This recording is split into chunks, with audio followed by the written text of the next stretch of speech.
We'll see to find out. That is going to be the question that we all want answers to. Thank you again, Abstract. We'll catch up with you later as we jump straight into game number 2. RSG Philippines on the blue side currently 1 game up and already causing a bit of havoc in the mid lane against Liquid on the red side. See, this is surprising, right? Because usually in this kind of situation and in this kind of lane, we would expect that Sanji on the Zask would have a little bit more room to work with and a little bit better of a wave clear, but it looks like Sanji is the one that's getting caught quite behind, and this is a really good start to the game here for RSG Philippines.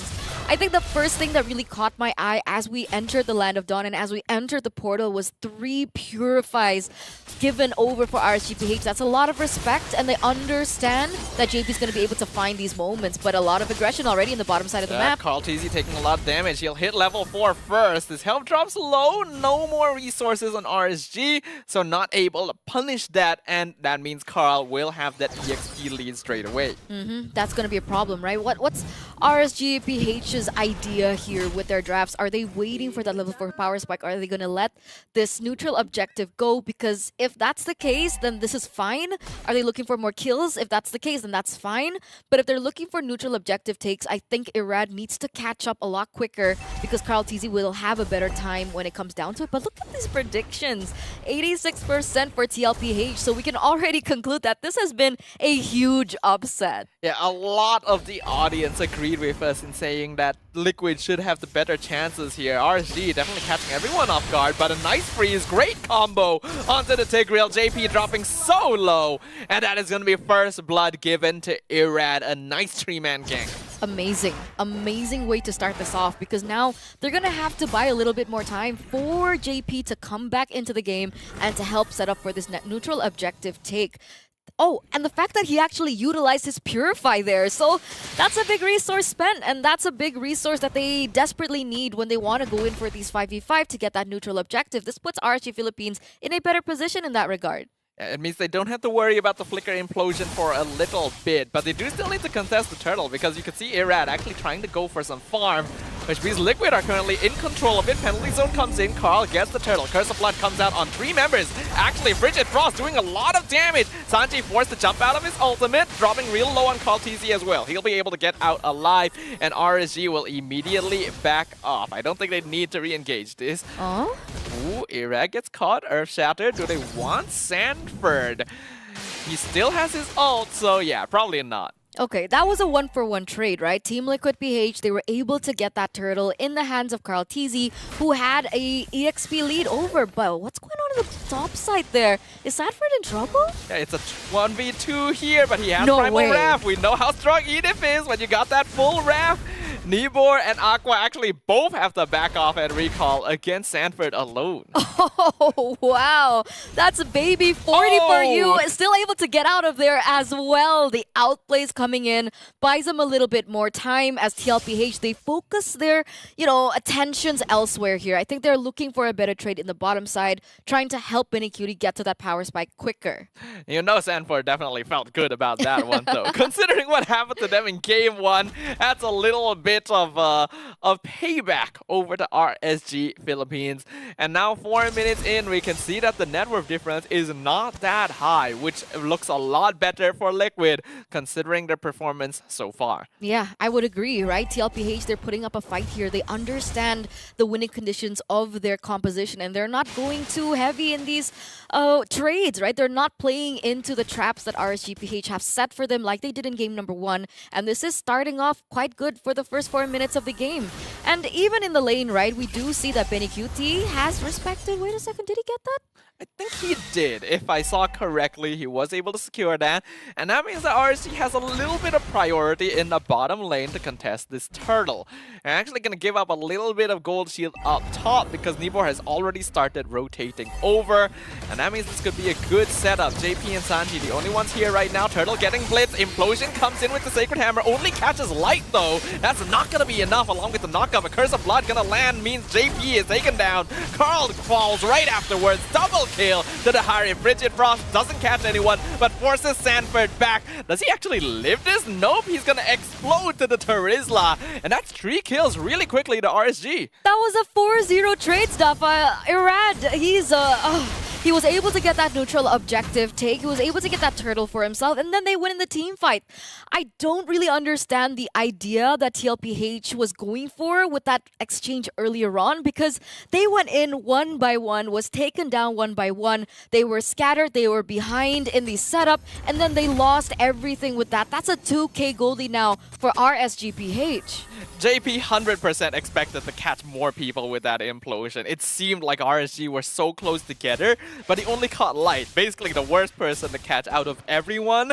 And then Liquid kind of committed onto it since JP had already gone in and got caught by Curse of Blood, which combos really well with the rest of RSG, which means lots of damage. Here's the thing, right? As you were talking about that, there's something about the Tigreal that requires you to have someone else in your composition that has a big crowd control skill, right? Either be the Charizla or the Lapu Lapu or even the Ruby that was banned out earlier, right? Because with 3 members from the side of RSG Philippines holding on to the Purify, that in itself actually is able to negate the pressure that JP is supposed to have. And when they were caught in the same position, when Tlph was caught in the same position, they at least had the Charizla. So either Charizla would open up to bait out the Purify and then JP would come in later, or vice versa. But with this composition that they brought, they don't have that much of leeway to layer the CC skills to bait out these Purifies, and then we don't really find the value of the implosions anymore. You need a lot of game control and coordination, basically, to be able to force out the Purifies before the setup, which I think RSG already were aware of. A beautiful dodge by Irad! Wasted Flicker Implosion! Such an important cooldown for Liquid. PH just gone. There's no way they can contest this turtle anymore. I don't think they should risk it. RSG is just gonna stand there menacingly and get it for free. And unfortunately, in the bottom side of the map, they went in for the clear already, right? So Benny QT couldn't even find a trade to get that tower in the bottom side.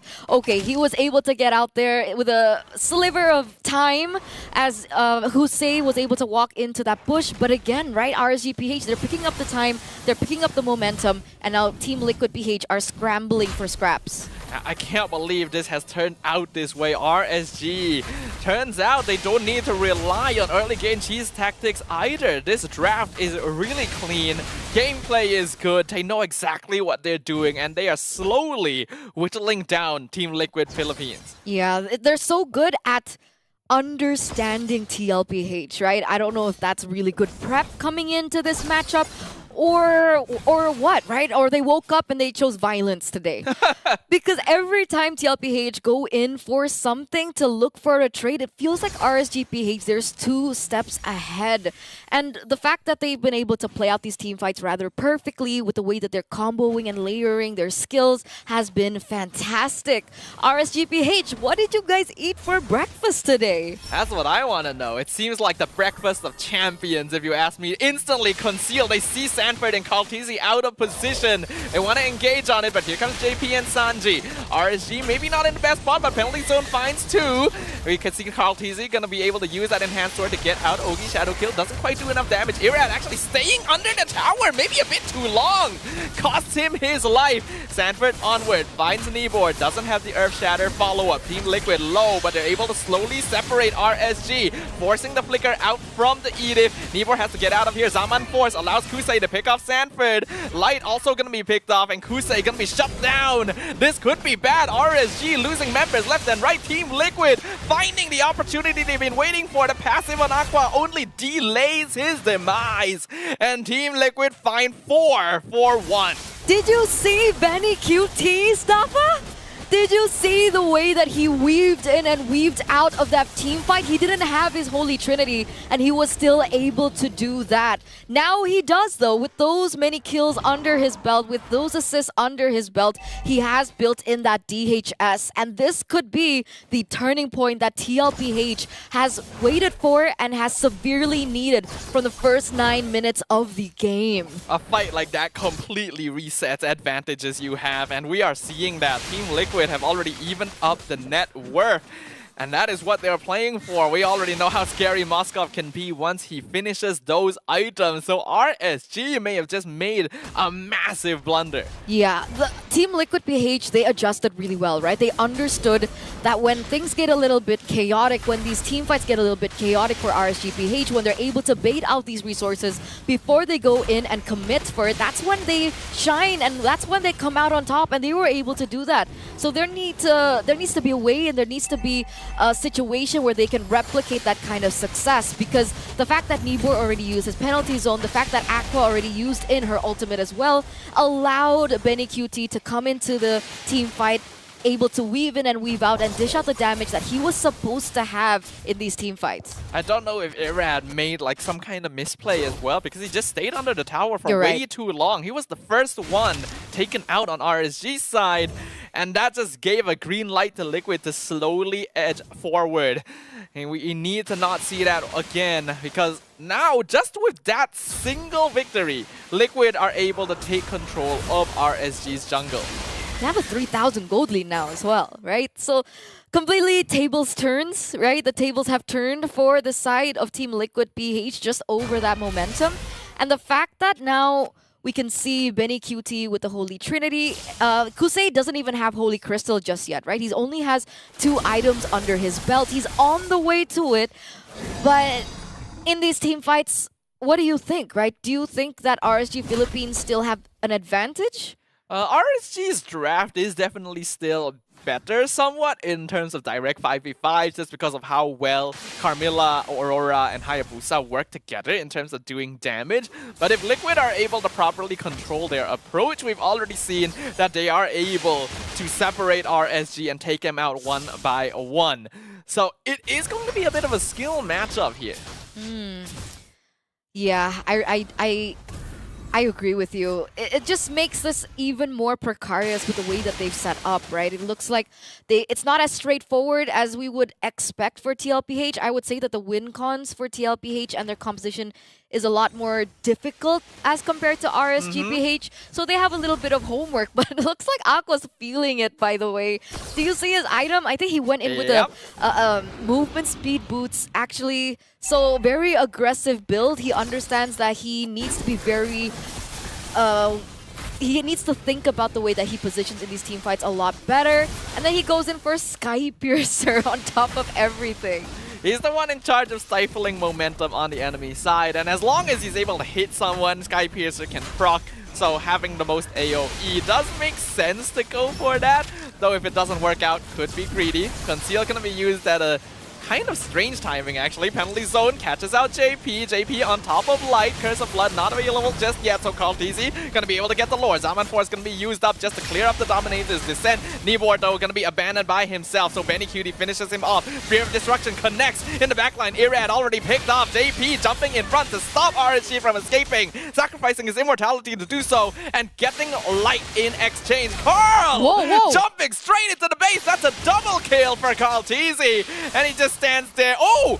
The Winter Crown to avoid being frozen as well. The man still got it. He does. He bought that just in time for him to evade that damage. And it looks like with 4 members down, Tlph are looking in for the kill. Yep, the Lord's crashing down. It's a 5v1.